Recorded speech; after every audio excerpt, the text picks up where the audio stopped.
कर्म और धर्म, इन दोनों में श्रेष्ठ कौन है? आपने कह दिया कर्म, आपने कह दिया धर्म। कहने से कुछ नहीं होता, हर चीज को सिद्ध करना होता, प्रूफ करना। आइए मैं सिद्ध करके बताऊं कि कर्म और धर्म में क्या अंतर है और दोनों में श्रेष्ठ क्या है।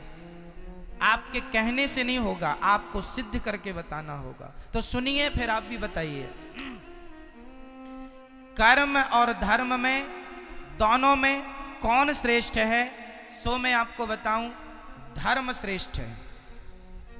कर्म और धर्म में क्या श्रेष्ठ है? धर्म। अब इसे मैं प्रूफ करता हूं। कैसे? सुनो। कर्म क्या है? इस धरती पर जो भी हम कर रहे हैं, यहां तक कि आंखों की पलक झपक रही है, तो वो अपना कर्म हो रहा है। मैं बोल रहा हूं, ये भी कर्म है। आप बैठे सुन रहे हैं, ये भी कर्म। आप यहां खुजला रहे हैं, ये भी एक कर्म हो रहा है। कुछ भी आप कर रहे हैं, वो क्या है? हर क्रिया कर्म होती है। कर्म और धर्म, इस धरती पर जो हम कर रहे हैं, सब कुछ क्या है? कर्म। अच्छा ये बताओ, कोई शराब पी रहा है तो वो क्या कर रहा है? जोर से मैया, सुनने में ध्यान दो। वहां क्या ध्यान है? कोई शराब पी रहा है, वो अपना क्या कर रहा है? जोर से बोलो। वो अपना कर्म कर रहा है। कोई दूध पी रहा है, वो अपना क्या कर रहा है? कर्म कर रहा है। कोई झगड़ा कर रहा है, वो अपना क्या कर रहा है? झगड़ा करना भी कर्म है। शराब पीना भी कर्म है। दूध पीना भी कर्म है। माँ की आरती उतारना भी कर्म है। और माँ को गालियां देना भी कर्म ही है। परंतु अब हमारा धर्म जो है वो क्या काम करता है? सुनिएगा। धर्म जो है वो ये बताएगा कौन सा कर्म करना है और कौन सा कर्म नहीं करना। जैसे आपके घर में जब आप रोटी बनाती हो तो आटे को पहले चलनी से चाल लेती हो।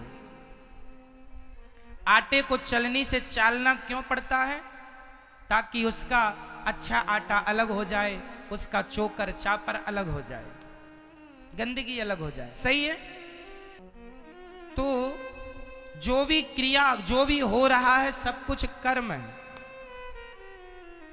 सब कुछ कर्म है।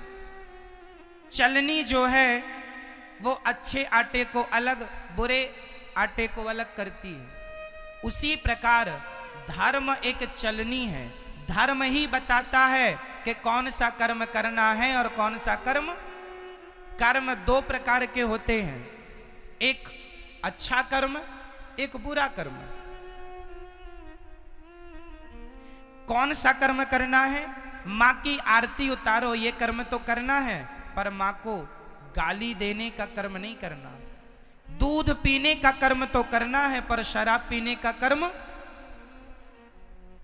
कौन सा कर्म करने योग्य है? भाई आज कोई मुर्गी को मार रहा है और मुर्गी को पका के खा रहा है, तो वो भी तो अपना कर्म कर रहा है। परंतु उसे धर्म का ज्ञान ना होने से वो मुर्गी मार रहा है, कर्म तो कर रहा है, पर वह कर्म उसे पाप देने वाला है। कर्म हमें दो चीज देते हैं। अच्छा कर्म हमें पुण्य देगा और बुरा कर्म हमें पाप देगा। कर्म सबको ही कर रहा है। आप अच्छा कर्म करेंगे तो उससे पुण्य आएगा, बुरा कर्म करेंगे, मुर्गी खाएंगे, उससे पाप आएगा। कर्म तो हो रहा है। चूंकि आपको किसका ज्ञान नहीं है? धर्म का ज्ञान ना होने से आदमी कर्म तो करता है, पर वह कर्म भी कर लेता है जो उसे नहीं करना चाहिए। जो नहीं करना वह भी करता है। इसलिए मेरी प्रार्थना है, सदा वही कर्म करना चाहिए जो कर्म करने योग्य है, पर कर्म को पहले धर्म की कसौटी में कस लेना चाहिए कि ये कर्म ठीक है या नहीं है, करने योग्य है या नहीं। कर्म तो सब ही है। मैं आपको एक थप्पड़ मार दूं, ये भी एक कर्म होगा, और मैं आपको सम्मान से यहां बिठा दूं, ये भी एक कर्म होगा। कौन सा मुझे करना है, कौन सा नहीं, ये कौन बताएगा? बोलो मेरी मां। इसलिए प्रत्येक व्यक्ति को किसका ज्ञान होना चाहिए? जोर से, जोर से, धर्म का। यदि आप धर्म का ज्ञान रखते हैं तो आप जो भी कर्म करेंगे ठीक करेंगे। यदि आपको धर्म का नॉलेज नहीं है तो आप गलत कर्म कर सकते हैं, संभावना है, क्योंकि आपको ज्ञान नहीं है। जैसे एक पत्नी अपने पति को छोड़कर पराये पुरुष से संबंध रखे तो ये क्या है? वो अपना कर्म कर रही है। परंतु यदि उसे धर्म का ज्ञान होता तो ये हरकत वो कदापि ना करती। धर्म बताता है कि पति परमेश्वर है, इसलिए अपने पति को छोड़कर पराये पुरुष से संबंध रखना पाप है। यदि धर्म का ज्ञान होता तो अपने आप वो पाप से बच जाती। पाप से नहीं बची, क्यों? क्योंकि धर्म का ज्ञान नहीं था। और आज हमारे देश को धर्म निरपेक्ष कहा जाता है। गलत कहते हैं लोग, धर्म निरपेक्ष। हमारे सनातन धर्म में, भारत में, छोटी सी बच्ची से लेके बूढ़े तक प्रत्येक व्यक्ति के अंदर धर्म होता था, होता है और होना चाहिए। हमारे देश में पहले कोई पुलिस नहीं थी। हमारे देश में कोई पुलिस की जरूरत नहीं थी। क्यों? क्योंकि आज जो काम पुलिस करती है वही काम पहले का प्रत्येक व्यक्ति जानता था कि ये पहले तो यहाँ 1 लाख रुपए पड़ा हो तो कोई छूता नहीं था, क्योंकि उसे ज्ञान था, उसे धर्म का ज्ञान था। ना जी, ये मेरा नहीं है, उठा लूंगा तो चोरी का पाप लग जाएगा। पहले लोग 1 लाख रुपए क्या 10 करोड़ रुपए भी देखते नहीं थे। पराई स्त्री को कभी स्वप्न में भी सोचते नहीं थे उसके बारे में कोई गलत बात। पराये पुरुष के लिए कभी देश की, मेरी भारत की महिला कभी गलत ख्याल नहीं रखती थी, क्योंकि प्रत्येक व्यक्ति को ज्ञान किसका था? बोलो जोर से, किसका? मेरी माँ। और जोर से, पीछे वाले बोलो, किसका ज्ञान? पहले धर्म का ज्ञान था। और आज ये हालत है कि लोगों की जूते चप्पल तक नहीं बच रहे। जूते चप्पल तक चुरा लेते हैं लोग। इसका मतलब है कि आज का इंसान धर्महीन हो चुका है, धर्म से खाली है, उसे ज्ञान नहीं है। वो तो केवल पेट भरने में लगा है। जैसे मिल जाए महाराज मर्डर कर लो, मर्डर करवा लो, मरवा दो, जो होए बस वैसा वो अपना पेट भरने में लगा। मार डाल करके, लूट करके, चोरी करके, वो डाका डाल के, कैसे भी वो अपना पेट भरने में लगा है। तो तुम इंसान हो कि क्या हो? इसलिए आप अपने बच्चों को धर्म का ज्ञान देना मेरी माँ। धर्म के बिना इंसान पशु के समान है। धर्महीन व्यक्ति किसकी तरह है? जोर से, किसके? आप लोगों को धर्म का नॉलेज है, ज्ञान है या नहीं? बोलो हाँ या ना, बोलो हाँ या ना। मैया, आपको धर्म का ज्ञान है? कैसा बताओ, क्या है धर्म? चलो बताओ, नारी का धर्म क्या है? सबके भारत में धर्म है। पुत्र का धर्म है अपने माँ बाप को भगवान मानकर सेवा करना। पत्नी का धर्म है कि अपने पति को भगवान मानकर सेवा करना। दुकानदार का धर्म है ग्राहक को भगवान मानकर उसकी सेवा पूर्ति करना। हम सभी एक धर्म की बेड़ियों में बंधे हुए हैं। आप स्वतंत्र हैं या परतंत्र हैं? जोर से, जोर से। आप स्वतंत्र हैं या परतंत्र हैं? जोर से बोलो, बोलो और जोर से, हमें आवाज नहीं आ रही है। आप स्वतंत्र रहना चाहते हैं कि परतंत्र रहना चाहते हैं? आप स्वतंत्र रहना चाहते हैं या किसी के अधीन रहना चाहते हैं? बोलो। आप यदि अधीन रहना चाहते हैं तो किसके? बोलो। अब मैं बोल रहा हूं, ध्यान से, ये दास अनिरुद्ध समझाएगा। मैया कहां जा रही हो? अच्छा, तो हम चलते हैं। अच्छा, ध्यान से सुनो। आप कह रहे हैं हम स्वतंत्र हैं, गलत कह रहे हैं आप। ना तो स्त्री कभी स्वतंत्र हुई, ना तो पुरुष कभी स्वतंत्र हुआ। और यदि आपने स्वतंत्र होना चाहा तो आपका सर्वनाश हो जाएगा, पतन हो जाएगा। हम कभी स्वतंत्र नहीं हो सकते और हम होना भी नहीं चाहते। हम सदा धर्म के अधीन रहना चाहते हैं। हम किसके अधीन? बोलो। धर्म के अधीन। किसके अधीन? तो क्या आप स्वतंत्र हैं? नहीं। यदि स्वतंत्र होते और यदि आप मनमाना काम करोगे, आज एक स्त्री अपने पति को छोड़कर दूसरे पुरुष को रखती है, वो स्त्री अपने आप को स्वतंत्र मान रही है। उसकी स्वतंत्रता उससे पाप करा रही है कि नहीं? क्या समाज ऐसी नारी का सम्मान करेगा जो अपने पति को छोड़कर पर पुरुष से संबंध रखे? बताइए। उसने स्वतंत्र रास्ता चुन लिया, जो मन में आए। इसलिए हम स्वतंत्र नहीं हैं, हम वही करते हैं जो हमारा धर्म कहता है। क्या कहेगा धर्म, वो करेंगे हम। धर्म कहता है दूध पीना है बेटा, दूध पिएंगे। धर्म कहता है शराब नहीं पीना। आप मुझे 10 करोड़ रुपए देंगे और कहेंगे कि एक गिलास शराब पी लीजिए, तो मैं 10 करोड़ क्या, पूरी सृष्टि की दौलत लाकर कदमों में रख देंगे, तो भी मैं अपने धर्म का परित्याग नहीं करूंगा। मैं स्वतंत्र नहीं हूं, मैं धर्म के अधीन हूं, मैं गुलाम हूं धर्म का। मैं किसका गुलाम हूं? मैं किसका गुलाम हूं?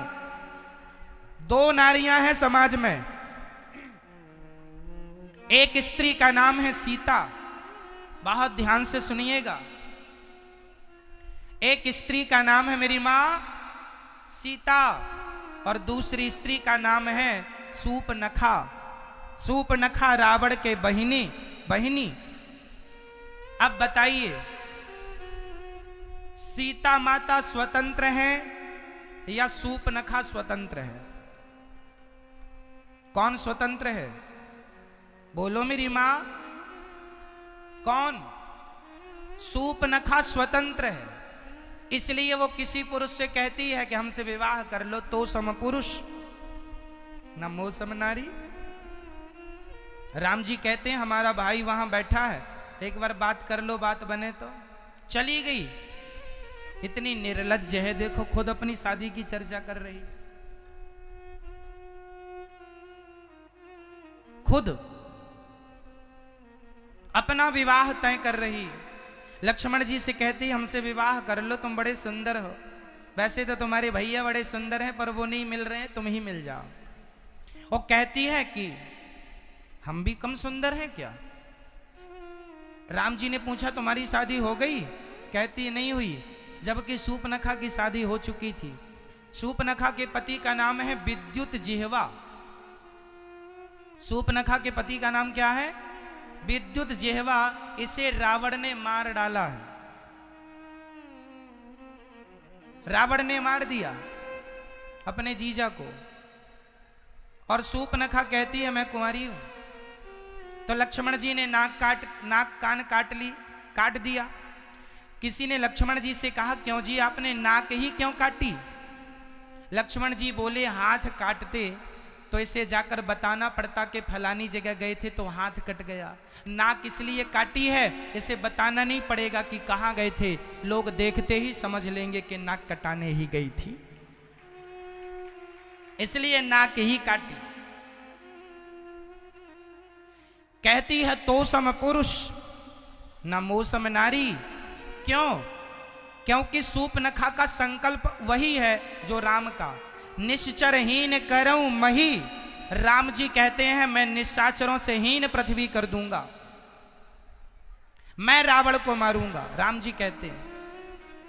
और सूपनखा भी कहती है रावण तूने मेरे पति को मार डाला है, क्योंकि सूपनखा का पति इतना बलशाली था कि रावण डर गया कि कहीं ये मुझे मार के कब्जा ना कर ले लंका में, इसलिए मार दिया। सूपनखा तब से गुस्सा हो गई, तूने मेरे पति को मारा है, जब तक तेरे विनाश का समय नजदीक नहीं आ जाएगा तब तक मैं लंका में प्रवेश नहीं करूंगी। इसलिए रावण के विनाश का समाचार लेकर के सूपनखा रावण के पास गई, और सूपनखा ने ही तो रावण से कहा था कि सीता को चुरा लो। रावण के बर्बादी में सूपनखा का विशेष हाथ है, शुरुआत यहीं से हुई। तो इसलिए कहती है तो सम पुरुष न मोह सम नारी, तेरा भी विचार वही है राम, तेरा भी विचार वही है कि रावण को मारना, और मेरा विचार भी वही है रावण को मारना। तो सम पुरुष न मोह सम नारी, हम दोनों के विचार एक से मिल गए, इसलिए यह संयोग विधि रचा विचार। यह संयोग है कि तुम्हारे और हमारे विचार मैच कर गए। तो सीता माता धर्म के अधीन चलती हैं और सूपनखा स्वतंत्र है। तो आप स्वतंत्र रहना पसंद करोगी मेरी माँ, या धर्म की अधीनता स्वीकार करोगी? बोलो। धर्म। इसलिए मेरी माँ धर्महीन चाहे स्त्री हो, धर्महीन चाहे पुरुष हो, दोनों पशु के तुल्य हैं। हमारे भारत में एक पत्नी का पति मर जाए तो वो उसकी विधवा रह के सारी जिंदगी गुजार देती है। क्या है ये? जोर से बोलो, क्या है ये? क्या है ये? धर्म है। और ऐसी क्वालिटी की स्त्रियां सिर्फ हमारे भारत में हैं।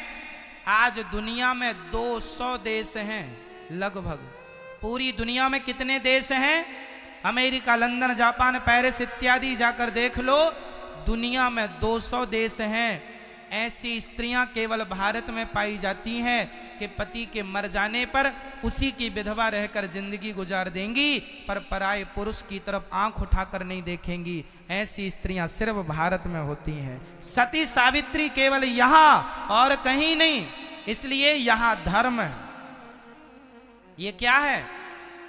यदि स्त्री अपने पति को छोड़कर पराये पुरुष से संबंध रख ले, आजकल तो पुनर्विवाह कर लेते हैं कि लड़की का पति यदि समय से पहले खत्म हो गया, कोई बाल बच्चे हुए नहीं और हो भी गए, और उसका मन है कि भाई जिंदगी अकेले नहीं गुजर सकती, कोई जीवन साथी चाहिए, तो आजकल पुनर्विवाह का भी लोग बंदोबस्त कर लेते हैं। वो अपनी आप की स्वतंत्रता है। पर हमारे देश में आज भी स्त्रियां अपने पति के जाने के बाद वो उसी की विधवा रहकर जीवन जीना पसंद करती हैं, पराये पुरुष से संबंध रखना पसंद नहीं करती। कुछ स्त्रियां ऐसी हैं, पर कुछ आज पुनर्विवाह में भी बिलीव करती हैं। सबके अपने अपने विचार हो सकते हैं, वो उनकी अपनी स्वतंत्रता। फिर भी मेरे देश में आज सती पतिव्रता नारी पाई जाती है, और ये स्त्रियों की क्वालिटी सिर्फ भारत की स्त्रियों की है और कहीं की नहीं। इसलिए है क्योंकि हमारे देश में धर्म रहा है, लेकिन आज के कुछ लोग भारत को धर्म निरपेक्ष कह रहे हैं कि ये तो धर्म में हम कोई विश्वास ही नहीं करते। धर्म निरपेक्षता का अर्थ होता है धर्म में कोई विश्वास ना करना। और सोचिए, इस धर्म निरपेक्षता के कारण हमारे स्कूलों में पहले पढ़ाया जाता था गा गणेश का। सुनो जरा, पहले हम लोगों को क्या पढ़ाया गया? गा गणेश का। आज पढ़ाया जाता है गा गधे का। कोई गणेश बनना नहीं चाहता, गधा ही बनना चाहते, इसलिए आज गधे हो रहे हैं। गणेश के संस्कार खत्म हो गए। गणेश वही है जो अपने माँ बाप की परिक्रमा लगा ली तो पूरे ब्रह्मांड की परिक्रमा लग गई। क्यों जी? गणेश जी ने अपने माँ बाप शंकर पार्वती जी की परिक्रमा लगाई थी कि नहीं? आज हम हिंदू लोग गणेश चतुर्थी को गली मोहल्ले में गणेश जी रख के उनसे यही तो सीखते हैं। ये बताओ भगवान आपसे जैसे मातृ भक्त थे, जैसे गणेश जी पितृ भक्त थे। अच्छा एक बात बताओ, ज्ञानी को प्रेम समझ में आता है कि नहीं? थी, लेकिन आजकल स्कूलों से बच्चे संस्कार, जब तक मैं अर्थात हमारे समय पर जब मैं हिंदी कितने लोगों के भीतर आप इतने लोग प्रेम करते कुछ मीराबाई है वो हाथ उठाएं। ना भूलूं मैं तुझको है दाता दयालु, किससे करते ना भूलूं मैं तुझको है दाता अपनी माँ से नहीं दयालु, अपने पिता से नहीं करते, अपने पति से नहीं करते, इसी जन्म अपनी पत्नी से नहीं करते। तुम काहे झूठ बोल रहे? सनातन धर्म के हिसाब से ही सब चलना कर रहे हैं जगत से। कुछ लोग इसी जन्म और में नाथ तुम प्रेम करना बुरा नहीं है, प्रेम करना ही चाहिए। माँ से सब कोई प्रेम करता है, पिता से सब लोग प्रेम करते हैं, पत्नी से सब प्रेम करते हैं, पति से सब प्रेम करते हैं, भाई से प्रेम करते हैं, बहन से प्रेम करते हैं, दोस्त से प्रेम करते हैं। क्या बुराई है? प्रेम करना चाहिए। प्रेम भगवान से भी करते हैं। अब मुझे आप लोग बस इतना बताओ कि प्रेम किसी श्रीमन नारायण श्रीमन नारायण नारायण प्रेम किसे कहते हैं? आप बताओ भाई, आप बताओ प्रेम किसे कहते हैं?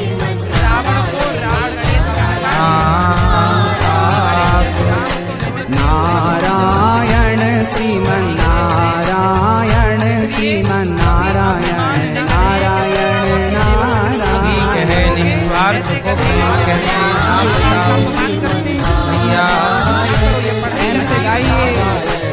प्रेम किसे कहते हैं? हरि प्रेम के भरोसे ना बैठो। हरि हमारी राम की हैसियत अपने बच्चों को आधा घंटा 20 मिनट में अच्छा सुनाया करो। प्रेम किसे कहते हैं? ये बच्चों को उनके भरोसे न बैठिए। वॉल्यूम तेज करके हरि